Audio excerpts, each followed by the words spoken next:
कि कंप्यूटर के जो पितामह हैं, जिन्होंने कंप्यूटर को लेकर आए, एक अच्छी सोच रखी, उस सोच को आगे बढ़ाया और उसके लिए कार्य अपना किया, पूरा जीवन खपाया, वो हमारे थे चार्ल्स बेबेज।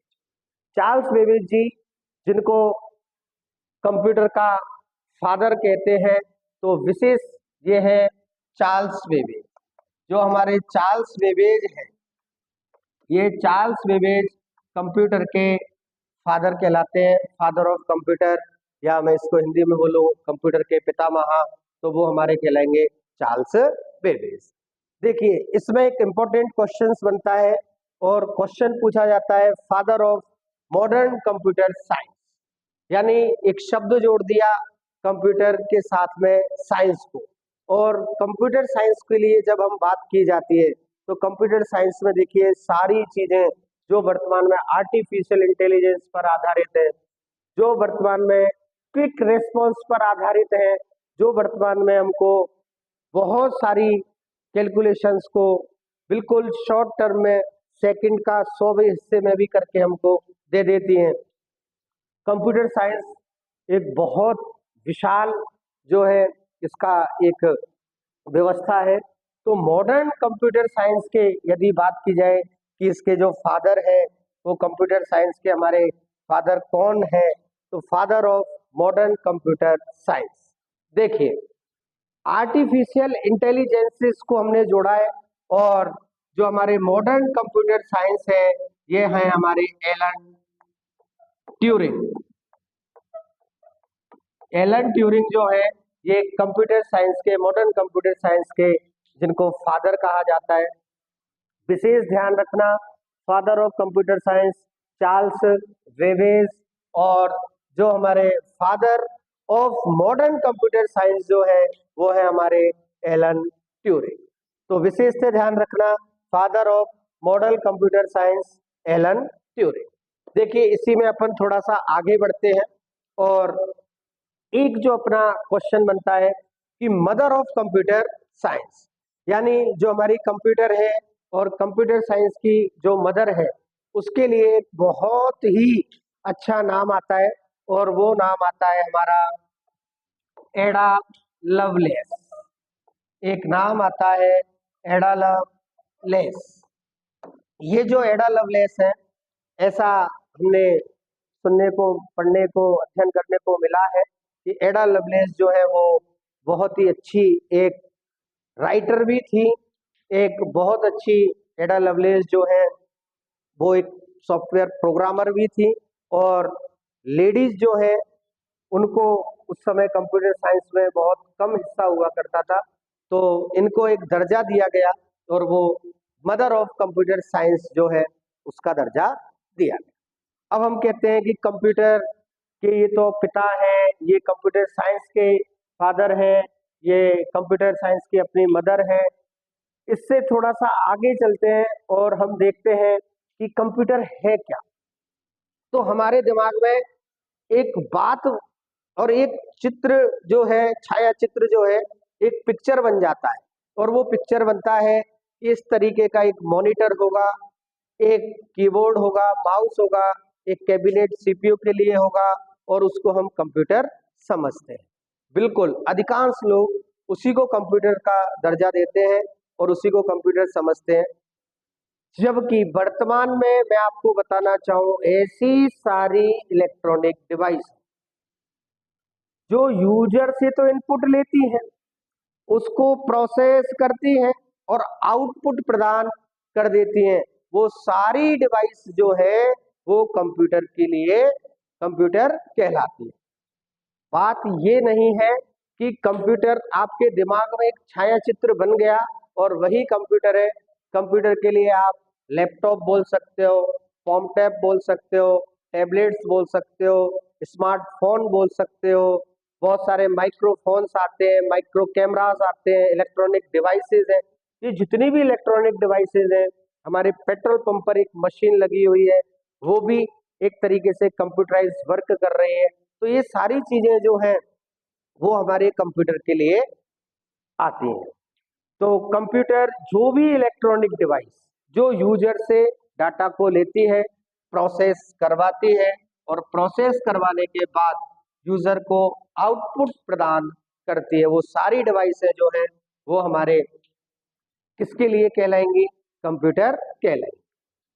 अब बात ये है कि कंप्यूटर और इस कंप्यूटर में जो हम इनपुट करवाते हैं, तो कंप्यूटर में इनपुट करवाते हैं तो देखिए हमें इनपुट डिवाइसेस की आवश्यकता होगी, प्रोसेस करवाते हैं प्रोसेसिंग डिवाइसेस की आवश्यकता होगी, और आउटपुट जो हमको मिलता है वो आउटपुट डिवाइसों के माध्यम से मिलता है। लेकिन यहाँ सबसे महत्वपूर्ण 4-5 बहुत अच्छे से डायग्राम से क्वेश्चंस पूछे जाते हैं परीक्षा के अंदर कि कंप्यूटर में इनपुट के रूप में आपने जो इंफॉर्मेशन दी है, जो भी इंफॉर्मेशन दी है उस इंफॉर्मेशन को क्या कहा जाता है? तो विशेषतः ध्यान रखना, कंप्यूटर के अंदर हम इनपुट के रूप में जो भी चीजें हम देते हैं कंप्यूटर को, भेजते हैं उसके पास, वो सारी चीजें जो है वो हमारी डाटा कहलाती है। और ये जो डाटा है जब हम कंप्यूटर में इसको भेजते हैं, ये जो डाटा है ये डाटा एक तरीके से कच्चा आंकड़ा होता है, यानी एक रो मटेरियल होता है। रो मटेरियल होता है। इस रो मटेरियल को जब यूजर के द्वारा कंप्यूटर में इनपुट करवाते हैं तो विभिन्न सारी इनपुट डिवाइसों के माध्यम से, कीबोर्ड हुआ, हमारा माउस हुआ, इसके बाद स्कैनर हुआ, ये बहुत सारी ऐसी डिवाइस हैं जिनके माध्यम से हम डाटा को इनपुट कंप्यूटर में करवाते हैं। अब कंप्यूटर में जब हमने डाटा को इनपुट करवा दिया तो जो डाटा गया है वो डाटा प्रोसेस होगा, और प्रोसेस होगा तो वो प्रोसेस होके सीपीयू यानी हमारी सेंट्रल प्रोसेसिंग यूनिट इसके पास में पहुंचता है, सीपीयू के पास पहुंचता है। और सीपीयू का जो मुख्य कार्य होता है वो डाटा को रीड एंड राइट करना, और डाटा को देखना, समझना, पढ़ना, और उसको आगे आउटपुट के लिए प्रोसेस प्रदान करना। ये जो हमारा सीपीयू है, जब हम इनपुट डिवाइस के माध्यम से डाटा को प्रोसेस करवाते हैं तो इंफॉर्मेशन के रूप में डाटा सीपीयू के पास पहुंचता है। तो यदि मैं कहूं कि इनपुट जो हमारा डाटा है इसको हमने प्रोसेस किया तो वो एक इंफॉर्मेशन के रूप में हमने सीपीयू के पास भेजा, और अब सीपीयू उस डाटा को प्रोसेस करेगा, उसको रीड करेगा, समझेगा, पढ़ेगा। सीपीयू जो है सेंट्रल प्रोसेसिंग यूनिट, ये जो सीपीयू है, इस सीपीयू में मुख्य रूप से 3 विषय वस्तु जुड़े हुए होते हैं। और इस सीपीयू के अंदर एक तो हमारा मेमोरी यूनिट होता है, एक हमारा अर्थमेटिक एंड लॉजिक यूनिट होता है, और एक हमारा कंट्रोल यूनिट होता है। यानी सीपीयू में जो है वो 3 चीजें लगी हुई होती हैं, एक होता है कंट्रोल यूनिट, एक होता है अर्थमेटिक एंड लॉजिक यूनिट, और एक होता है हमारा मेमोरी यूनिट। ये तीनों यूनिट जो है इस सीपीयू के पास जो भी डाटा यूजर के द्वारा भेजा जाता है उसको बहुत ही कम समय में रीड करके और उसको आगे आउटपुट के लिए भेज दिया जाता है। तो विशेषतः ध्यान रखना, प्रोसेस किया गया डाटा जो है वो हमारा इंफॉर्मेशन कहलाता है। आगे अब हमने सीपीयू से आउटपुट के लिए हम उसको प्रोसेस करेंगे और आउटपुट के लिए आगे हम उसको भेजेंगे।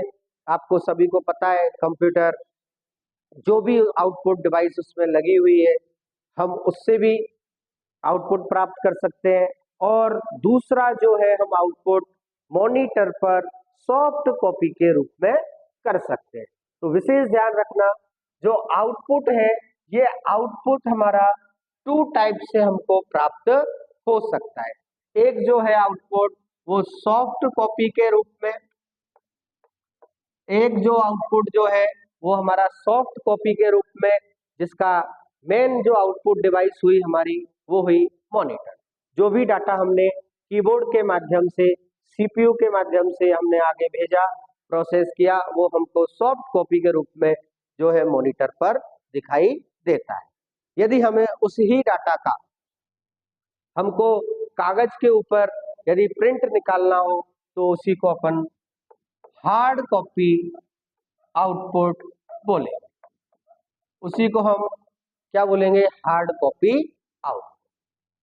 कंप्यूटर जो है पुराने समय में यदि हम जाएं तो बहुत धीमी गति से जो है वो आउटपुट देता था, घंटे 2 घंटे लग जाते थे डाटा को आउटपुट मिलने में। तो विशेष ध्यान रखना, वर्तमान समय में जो है हम कंप्यूटर से बहुत सारा कार्य बहुत ही तीव्र गति से कर सकते हैं, कंप्यूटर के माध्यम से हम उस वर्क को अंजाम दे सकते हैं। तो इनपुट कोई भी डाटा हमने डाला, वो इनपुट डाटा हुआ, फिर उसको आगे इन्फॉर्म किया, प्रोसेस किया, सीपीयू के पास पहुंचा। सीपीयू में जो हमारी तीन, एक कंट्रोल यूनिट होता है, एक मेमोरी यूनिट होता है, और एक जो है हमारा अर्थमेटिक और लॉजिक, यानी हमारी ऐसी तार्किक जो गणनाएं होती हैं उनको करने के लिए काम में किया जाता है। कंप्यूटर जब आउटपुट प्रदान करता है तो वो आउटपुट सॉफ्ट कॉपी और हार्ड कॉपी के माध्यम से हमारे पास, यूजर के पास, सॉफ्ट कॉपी में मॉनिटर की डिस्प्ले पर दिखाई देगा, और हार्ड कॉपी में जैसे आपने प्रिंटर लगाया, प्लॉटर लगाया, या आपने फोटोकॉपी की मशीन लगाई, उससे आपने प्रिंट किया, तो उनके माध्यम से आप इसको प्राप्त कर सकते हैं। सॉफ्ट कॉपी में आप आउटपुट देख सकते हैं, जैसे आपका मॉनिटर हो गया, आपका जो है एक पूरी तरीके से आप उसको उस पर देख सकते हैं। प्रोजेक्टर हो गया, उसके माध्यम से आप आउटपुट को देख सकते हैं, बहुत अच्छे रूप में आप आउटपुट को प्राप्त कर सकते हैं। तो कंप्यूटर, हमने कंप्यूटर में केवल आज दो ही विषय वस्तुओं को महत्वपूर्ण देखा है कि कंप्यूटर यूजर से इनपुट लेता है, यूजर को इनपुट लेकर के उसको प्रोसेस करता है, और फिर यूजर को उसको आउटपुट प्रदान कर देता है। तो ऐसी सारी इलेक्ट्रॉनिक डिवाइस हैं जो यूजर से इनपुट लेती हो, प्रोसेस करती हो और आउटपुट प्रदान करती हो, वो सारी डिवाइसें कंप्यूटर कहलाएंगी। और ये तीनों क्वेश्चंस जो मैंने अभी यहाँ पे आपको बताए, एक तो father of computer Charles Babbage, हमारे father of modern computer science Alan Turing, और मदर ऑफ कंप्यूटर जो है हमारी एडा लवलेस। तीनों ही बहुत इम्पोर्टेंट जो है क्वेश्चन है, और आज की श्रृंखला में हम एक क्वेश्चन के साथ इस क्लास को मैं आज समाप्त करूंगा। कल फिर मैं आपके लिए एक नया वीडियो, उसमें बहुत अच्छे अच्छे कंप्यूटर से रिलेटेड जानकारी और बिल्कुल सिस्टेमेटिक ढंग से हम इसको 0 से 100 तक लेकर के जाएंगे। एक क्वेश्चन जो मैं आपके लिए अभी यहाँ बताने वाला हूँ कि क्वेश्चन ये है अपना कि कंप्यूटर जो है, देखिए अपने आप में बहुत विशाल विषय है, बहुत विशाल इसका रूप है। यदि मैं एक क्वेश्चन छोटा सा पूछूं कि कंप्यूटर की जो आईक्यू है, ये कंप्यूटर की आईक्यू कितनी होती है, यदि मैं आपसे पूछूं, एक छोटा सा नॉर्मल सा क्वेश्चन है कि कंप्यूटर की आईक्यू कितनी होती है, और लोग वाग इसका उत्तर जब देते हैं तो बहुत जल्दीबाजी में, मैंने देखा है अक्सर बहुत जल्दीबाजी में इसका उत्तर गलत दे जाते हैं। और यदि मैं इसके लिए ऑप्शन बनाऊं कि कंप्यूटर की आईक्यू, और यदि मैं यहाँ पे आपसे बोलूं कि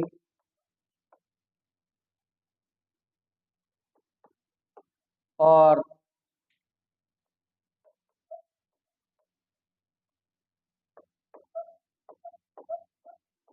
सीमित, और यदि मैं इसके लिए एक ऑप्शन रखूं नन, कोई नहीं। तो कंप्यूटर की आईक्यू कितनी होती है? और कंप्यूटर की आईक्यू यानी कंप्यूटर कितना सोच सकता है, कितना कार्य वह सोच के कर सकता है, उसका जो माइंड है वो कितना है, तो कंप्यूटर की आईक्यू। तो आप सभी जितने भी विद्यार्थी यहाँ जो बैठे हुए, इसका आंसर बताने का प्रयास करें। हाँ, तो चलिए, हाँ आप बिल्कुल सही बता रहे हैं। अच्छा, हाँ बिल्कुल। अच्छा, देखिए, अपन समय खराब ना करके क्वेश्चन को सॉल्व करते हैं। कंप्यूटर की आईक्यू, कंप्यूटर की आईक्यू जो है वो हमारी 0 होती है, 0 होती है। कंप्यूटर के अंदर आपको लगेगा सुनने में ऐसा कि कंप्यूटर के अंदर दिमाग नहीं, तो ये बिल्कुल सही बात है। कंप्यूटर की कोई आईक्यू नहीं है, कंप्यूटर की आईक्यू 0 होती है। और विशेष ध्यान रखना, यदि क्वेश्चन पूछा जाए कि कंप्यूटर की स्टोरेज कैपेसिटी कितनी होती है, तो कंप्यूटर की स्टोरेज कैपेसिटी होती है इंफिनिटी। ये क्वेश्चन बहुत बार जल्दीबाजी में हमसे गलत हो जाता है, बिल्कुल आपने सही जवाब दिया, थैंक यू। तो कंप्यूटर की आईक्यू कितनी होगी भैया? 0। और father of modern computer science, आया हुआ क्वेश्चन है, आता रहता है। आर्टिफिशियल इंटेलिजेंस के लिए इनका नाम पुकारा जाता है एलन ट्यूरिंग, बहुत ही अच्छा नाम है। और प्रोग्रामर जो हमारी रही मदर ऑफ कंप्यूटर, एडा लवलेस। ये बहुत अच्छे 2 3 4 क्वेश्चंस बनेंगे, तो आप सभी नोट करें, लिखें। और आज की क्लास हम यही समाप्त करेंगे। Thank you.